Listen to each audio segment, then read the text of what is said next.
Join me as I dive deep into the science behind why the sky is blue, and I'll try to explain it in a way that will totally blow your mind. The sky, it's something we see every day. But have you ever stopped to think about why it's blue? I mean, it's just a given, right? The sky is blue, the grass is green, the sun is yellow.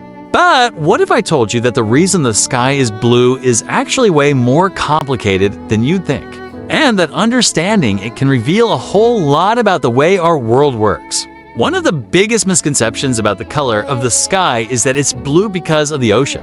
I mean, it makes sense, right? The ocean is blue, so it must be reflecting off the sky. But that's not actually the case. The ocean looks blue because of the way it absorbs and scatters light, but that's a whole different story.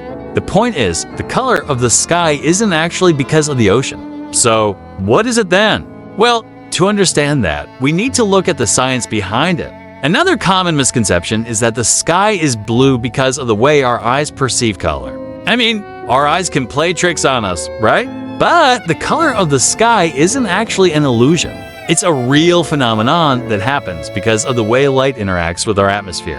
And understanding this interaction is key to understanding why the sky is blue. The thing is, most of us never really think about the science behind the things we see every day. We just take them for granted.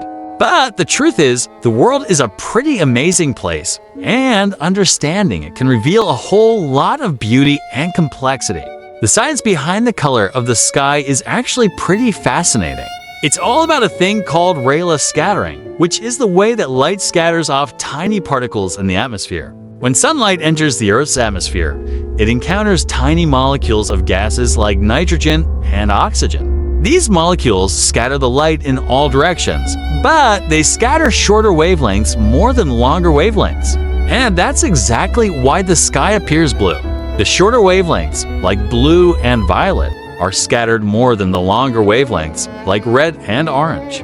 It's a pretty amazing process, and it's happening all the time, right above our heads.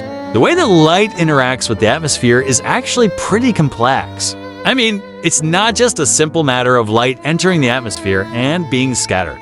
There are all sorts of factors that come into play, like the angle of the sun, the type of particles in the air, and even the altitude. And all of these factors can affect the way the light is scattered and therefore the color of the sky. It's pretty amazing when you think about it.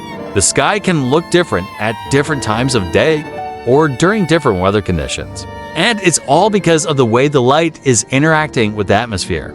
But the most surprising aspect of this phenomenon is the way that the sky can appear to change color under different conditions. I mean, we've all seen it, right? The sky can look pink during sunrise and sunset, or even orange during a dust storm. And it's not just because of the way the light is being scattered. It's because of the way our atmosphere is interacting with the light. The particles in the air can absorb and scatter light in different ways, depending on their size and shape. And that's what gives us those amazing colors we see during certain times of day or in certain weather conditions. So, to recap, the color of the sky isn't just a simple thing. It's a complex phenomenon that's affected by all sorts of factors, from the way light interacts with the atmosphere to the type of particles in the air. And understanding it can reveal a whole lot about the beauty and complexity of the natural world. The sky is way more than just a pretty blue thing we see every day. It's a window into the way our world works, and it's pretty amazing. Thanks for joining me on this journey into the science behind why the sky is blue. If you got any thoughts on the topic, be sure to leave them in the comments below. And if you want to learn more about some of the other amazing phenomena in our world, be sure to check out my next video.